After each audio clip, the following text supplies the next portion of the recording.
ভাই আইফোন আমার কিনতে মন চাই।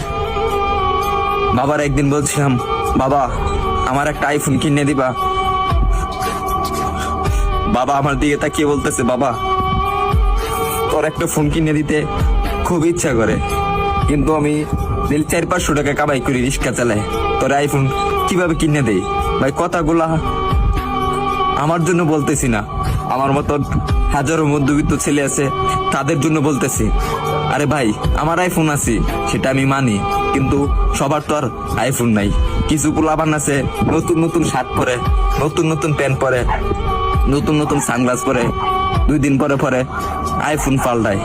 তাদেরকে উদ্দেশ্য করে বলতেছি, ভাই আমরা গরিব মানুষ, ভাই আমরা দিনের না দিন খাই, আমরা আইফোন কিনবো ভাই, কারণ 3 বেলা তো ঠিক মতন খাইতে পারি না।